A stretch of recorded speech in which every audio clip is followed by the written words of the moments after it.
가을바람이 스쳐 지나가며 마당의 감나무 잎이 파도처럼 흩날리고 있었다. 노을빛은 낡은 지붕 위에 번져 앉아 마치 하루의 끝을 알리는 종소리처럼 마을을 잠식했다. 그 황혼의 고요 속에서 박선희는 오래된 다관을 열어 보이차를 우려냈다. 김이 피어오르는 작은 찻잔을 남편 앞에 조심스레 밀어두었지만 그 순간조차 따스한 온기보다는 무거운 정적만이 흘렀다. 최동진은 늘 그렇듯 신문을 펼쳐들고 있었다. 종이 넘기는 바스락거림만이 거실을 채웠고 그의 미간은 사소한 불만으로 찌푸려 있었다. 세상 일에 잔소리를 늘어놓듯 중얼거리는 그의 버릇은 여전히 이어졌지만 더 이상 선희의 귀에는 의미 있는 말로 들리지 않았다. 남편의 존재는 집안에 있으되 부재와 다르지 않았다. 결혼 35년, 아이들은 모두 도시로 떠나 제 삶을 꾸리고 있었고 두 사람은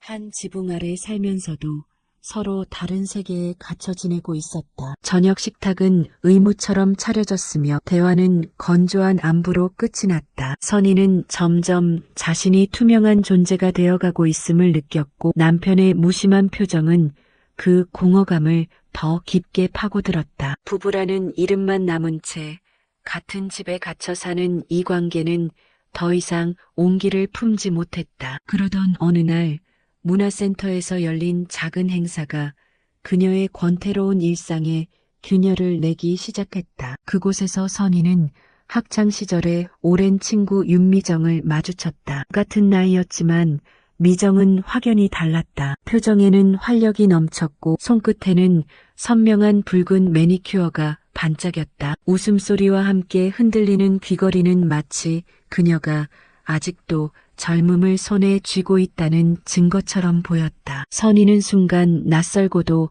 강렬한 대비를 느꼈다. 자신과 같은 세월을 살아온 친구가 이렇게 생생한 기운을 품고 있다는 사실이 놀라웠다. 미정의 태도와 눈빛은 단순한 반가움이 아니라 어딘가 감춰진 비밀을 전하는 듯했다. 그 순간부터 선희의 마음속에 잠들어 있던 불씨가 깜빡이며 되살아나기 시작했다. 며칠이 지나도 미정의 모습은 머릿속에서 지워지지 않았다. 무심한 남편의 얼굴을 볼 때마다 오히려 그 대비는 더 선명해졌다. 허전함은 이전보다 더 크게 가슴을 파고들었고 마치 자신이 잊고 있던 또 다른 삶의 가능성이 어딘가에 도사리고 있는 듯한 기묘한 예감이 피어올랐다. 주말이 다가오자 미정은 선희를 집으로 초대했다. 오랜만에 부부 동반 모임이라며 남편을 함께 데려오라는 말에 선희는 망설였지만 결국 동진을 억지로 설득했다. 마지못해 따라온 남편과 함께 들어선 미정의 집은 선희의 눈을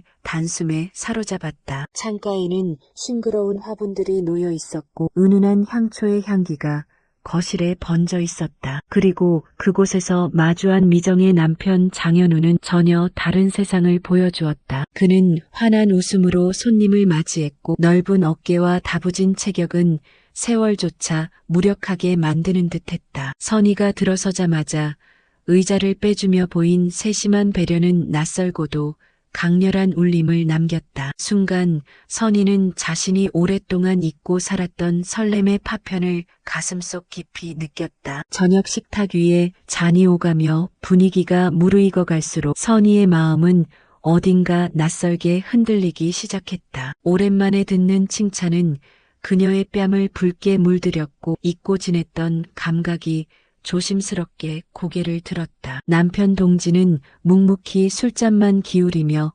벽시계를 흘깃거릴 뿐 그 자리에 있어도 없는 듯했다. 반면 미정은 대담하게 화제를 던졌다. 지루한 일상과 권태로움 그리고 남편이 채워주지 못하는 공허함을 이야기하는 그녀의 목소리는 날카로운 칼처럼 선희의 가슴을 파고들었다. 그 순간 장현우의 시선이 스쳐왔다. 따뜻하면서도 낯선 눈빛, 그것은 단순한 호의가 아니었다. 선희는 고개를 숙였지만 다시 눈을 들었을 때 그 시선은 여전히 그녀를 향해 있었다. 집으로 돌아오는 길 차 안은 무겁게 가라앉아 있었다. 동지는 운전대에만 시선을 고정했고 선희는 창밖으로 흘러가는 어둠을 바라보았다. 말은 오가지 않았지만 그녀의 가슴 속에는 작은 균열이 생겨 있었다. 아무 일도 없었다는 듯한 침묵 속에서 장현우의 눈빛은 계속해서 머릿속을 맴돌았다. 그것은 오랫동안 잊고 살았던 감정, 다시는 돌아오지 않을 줄 알았던 설렘의 기척이었다. 누군가 자신을 여자라는 존재로 바라본다는 확신은 무심한 남편 곁에서 철저히 지워졌던 기억을 흔들어 깨웠다. 며칠 후 미정의 전화가 귓가를 울렸다. 소풍을 가자는 제안이었다. 잠시 망설였지만 결국 선희의 입술 사이로 좋다는 대답이 새어나왔다. 주말의 강가, 바람은 선선했고 하늘은 드높았다. 도시락을 펼쳐놓고 함께 웃고 떠들며 나누는 시간은 평범해 보였으나 그 평범함 뒤에 감춰진 긴장은 점점 선명해지고 있었다. 해가 기울고 공기가 서늘해질 무렵 미정은 장작을 핑계로 동진을 데리고 자리를 비웠다. 남겨진 두 사람 사이에 흐르는 공기는 이전과 달랐다. 말없이 마주한 순간 선희는 스스로도 알 수 없는 긴장에 휩싸였다. 정적을 깬 것은 장현우였다. 그의 목소리는 담담했지만 질문은 너무나 직설적이었다. 선희의 삶을 꿰뚫는 듯한 물음이 공기를 흔들었다. 그 순간 선희의 심장은 크게 요동쳤다. 오래도록 감춰온 고독이 그 질문 하나에 드러나 버린 듯했다. 대답을 내뱉지 않아도 이미 그녀의 떨리는 눈빛은 모든 것을 말하고 있었다. 순정의 가슴은 벅차오르는 심장 박동으로 가득 차 있었다. 대답 대신 그녀의 손끝은 도시락통의 이음새를 괜히 만지작거렸고 눈은 어디에도 머물지 못한 채 흔들리고 있었다. 그 떨림을 오래 바라보던 현수는 낮게 숨을 고르더니 마침내 속내를 꺼냈다. 하루하루가 무심히 흘러가는 삶이 지겨웠다고. 그러나 이상하게도 순정을 바라보면 오랫동안 잠들었던 가슴이 두근거린다고. 순간 강가의 바람이 불어와 두 사람의 머리카락을 스치고 지나갔다. 선선한 바람이었지만 순정의 뺨은 뜨겁게 달아올라 붉게 물들었다. 고개를 돌리던 순간 눈이 마주쳤다. 그 시선은 잠시였지만 마치 시간이 멈춘 듯 주변의 모든 소리가 사라지고 오직 두 사람만이 존재하는 듯한 낯선 정적이 내려앉았다. 멀리서 들려오는 미정의 웃음소리조차 그녀의 귀에는 닿지 않았다. 순정은 간신히 숨을 고르며 입을 열었다. 이건 잘못된 거라고.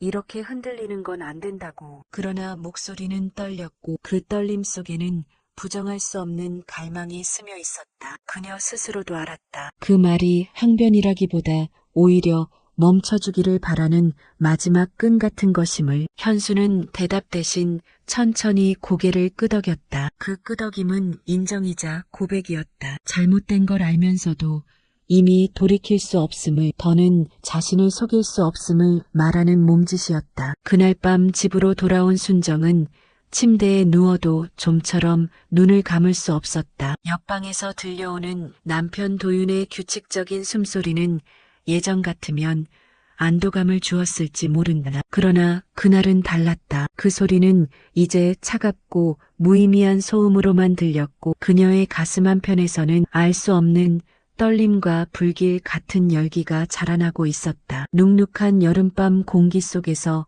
오직 순정의 심장만이 뜨겁게 요동쳤다. 며칠 뒤 미정의 집에서 다시 모임이 있었다. 도윤은 술에 취해 거실 소파에 몸을 던지듯 누워버렸고 미정은 부엌으로 순정을 불러내며 은근한 미소를 지었다. 참고에 있는 짐 좀 옮겨달라며 현수를 도와달라는 말이었지만 순정은 그 부탁의 이면을 직감적으로 느꼈다. 단순한 부탁이 아님을 알았지만 이상하게도 발걸음은 이미 창고 쪽으로 향하고 있었다. 창고 문을 열자 어둠 속에서 현수의 모습이 드러났다. 그는 작은 상자를 들고 있었으나 시선은 곧장 그녀를 향했다. 이 밤에 오셨군요. 낮고 부드러운 목소리가 좁은 공간을 가득 메웠다. 서로의 호흡이 바로 닿을 만큼 가까운 거리. 순정은 숨이 막혔다. 도와주려 했다는 말은 끝맺지 못한 채 흐려졌고 그녀의 손끝은 떨려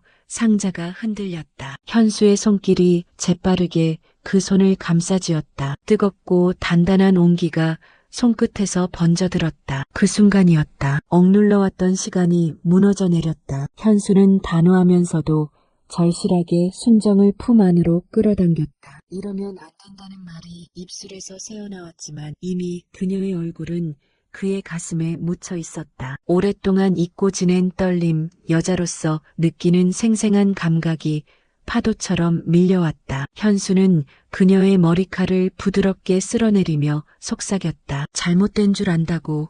그러나 더는 참을 수 없다고. 순정의 눈은 이내 감겼다. 금기의 문이 열리는 순간 그녀는 아내도 어머니도 아니었다. 오직 한 여자로서 불타오르는 욕망에 휩싸여 있었다. 창고 밖에서는 여전히 미정의 웃음과 술잔 부딪히는 소리가 흘러나왔으나 좁은 공간 안에는 두 사람의 거친 숨결만이 진하게 번져 있었다. 그날 밤 이후 네 사람의 경계는 완전히 무너져 있었다. 순정은 현수를 향해 내밀었던 단 한 번의 손길이 결국 되돌릴 수 없는 길을 걷게 만들었음을 누구보다 잘 알고 있었다. 하지만 그녀만 그런 것은 아니었다. 남편 도윤의 시선 역시 어딘가 달라져 있었고 미경의 곁에서 그는 묘하게 생기를 되찾은 듯한 얼굴을 하고 있었다. 순정은 무심히 던진 질문으로 그 변화를 확인하려 했다. 당신 요즘 좀 달라졌어? 그러나 도윤은 대답하지 않았다. 그렇지만 순정은 직감적으로 알았다. 자신만 비밀을 가진 것이 아니라는 것을. 결정적인 날은 뜻밖의 찾아왔다. 다시 모인 미경의 집. 술잔이 몇 차례 오간 후 미경이 조용히 잔을 내려놓으며 담담히 말을 꺼냈다. 이제는 솔직해지자. 우리 모두 알고 있잖아. 순간 공기는 얼어붙었다. 순정의 얼굴이 하얗게 질렸고 도윤은 미간을 찌푸리며 잔을 내려놓았다. 현수는 고개를 숙인 채 아무 말도 하지 않았다. 미경의 목소리는 차분했지만 그 안에는 묘한 비아냥이 섞여 있었다. 나는 알아. 순정과 현수 그리고 도윤과 나 이미 서로의 경계를 넘어섰다는 거. 순정의 손이 떨렸다. 그녀는 울먹이며 고백했다. 우린 잘못한 거야. 하지만 너무 외로웠어. 나도 그냥 다시 숨쉬고 싶었을 뿐이야. 현수가 손을 뻗어 그녀를 잡으려 했으나 도윤이 먼저 일어나 소리쳤다. 그만해라. 다들 제정신이 아니야. 이게 사람이 할 짓이냐고. 그 순간 거실은 아수라장이 되었다. 억눌렀던 분노가 터져나왔고 서로를 향한 비난과 질투가 엉켜 허공을 가르며 날아다녔다. 순정은 울며 현수를 바라봤고 미경은 차갑게 웃으며 도윤의 팔을 붙잡았다.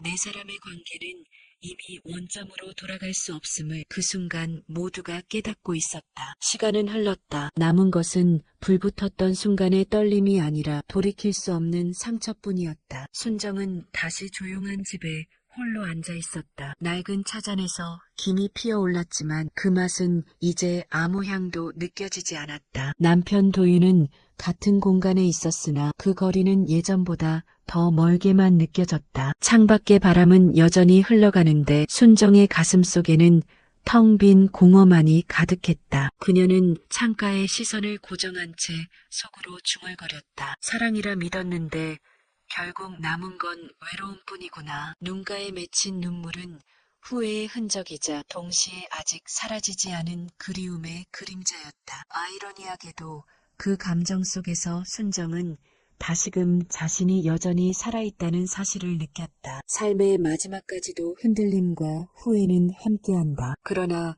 그 후회 속에서조차 인간은 자신이 살아있음을 확인한다. 그것이 인간의 숙명이자 나이 들어도 멈추지 않는 감정의 무게일 것이다. 당신의 노후가 단순히 조용한 시간이 아니라 때로는 치열한 감정의 흔적과